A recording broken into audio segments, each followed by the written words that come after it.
msingi na cha kuzingatia zaidi ni kuweza kufata maadili ya utangazaji au maadili ya taaluma yetu hii ambayo tuko nayo. Nashukuru vijana wengi sana kwa hapa wamepata elimu hii ya habari. Umeona vijana wengi sana wamepata elimu ya habari, wanafuata yale maadili, wanafuata ile misingi. Kwa hiyo labda nitoe wito kwa redio hii na redio nyingine tuweze kufuata misingi ya uandishi wa habari na maadili ya uandishi wa habari katika kutangaza habari zetu. Kwa hiyo mbali ya kwa tunatumia teknolojia, lakini vile vile tuweze kujua ambacho tunachokiandika au tunachokizungumza au tunachokitoa kinakwenda kuathiri moja kwa moja katika jamii zetu. Kwa hiyo lazima hapa tuweze kufuata misingi ili tusije tukapotosha jamii. Tumeona mifano mingi sana katika dunia kwamba redio inaweza ikaleta amani na inaweza ikaondosha amani, au inaweza ikajenga na inaweza ikabomoa. Kwa hiyo tukiifuata vizuri, tukiitumia vizuri, basi tunaweza tukaijenga jamii ambayo ilikuwa iko bora. Lakini tukiitumia basi vibaya, tunaweza tukaileta jamii ambayo iko vizuri. Inawezekana ikawa sisi tuna sera nzuri, tunajua kauli yetu mbiu inasema nini, lakini tu kama vile tumemchagua ambaye mtangazaji au mwandishi ambaye hakupita kwenye taaluma ya uandishi wa habari au hajui misingi yake, hajui nini ambacho anachokwenda kukitangaza pale kwenye jamii, basi pale anaweza akapotosha kwenye jamii. Kwa hiyo sina wasiwasi na Radio Nur, lakini nasema tu, natoa wito huu kwamba hasa kipindi hichi ambacho tunachoelekea katika uchaguzi mkuu. Tunaelekea katika uchaguzi mkuu, kwa hiyo tunaweza tu tukaja tukabeba ushabiki wa kitu fulani au wa chama fulani katika kuweza kutoa matangazo yetu.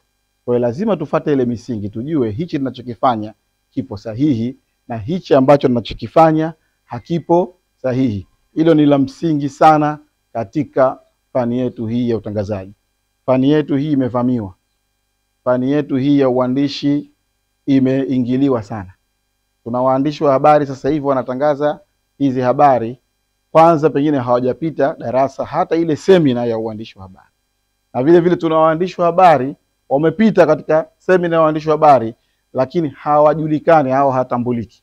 Nikisema hawatambuliki, na maanisha kwamba hawana leseni ya uandishi wa habari au hawana vitambulisho vya uandishi wa habari, hawapiti.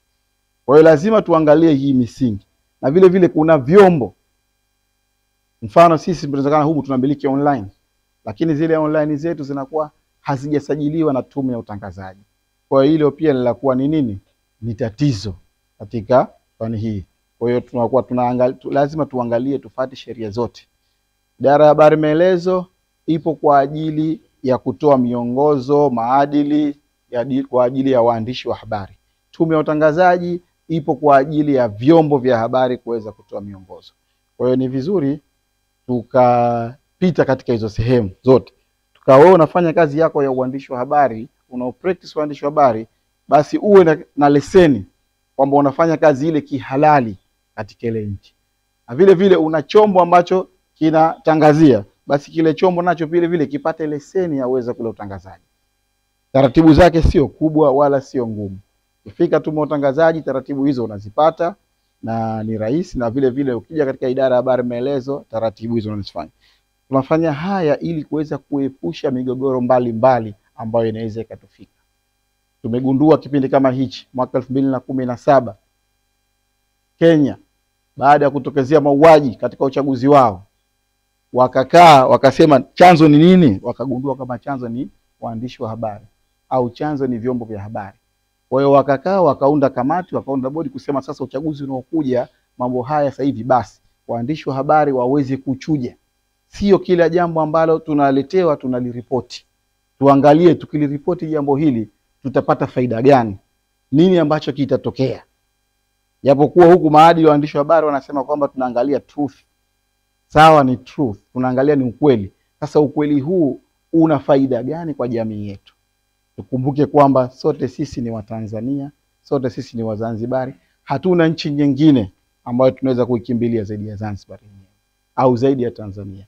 Kwa hiyo ni msingi sana, na saa zangu kwa waandishi wa habari, tunapolipata jambo lazima tuliangalie impact ya lile jambo lenyewe, kwamba jambo hili naliripoti sawa, faida yake itakuwa nini na hasara yake itakuwa nini. Tunapima kwenye uzito, kipi ambacho kina faida zaidi, kipi ambacho ukiona hii faida kubwa basi sawa, ukiona hii ina hasara katika taifa letu, basi lazima tuweze kuangalia sasa zile hekima, nini ambacho tunaweza kukifanya katika kuripoti matukio yetu.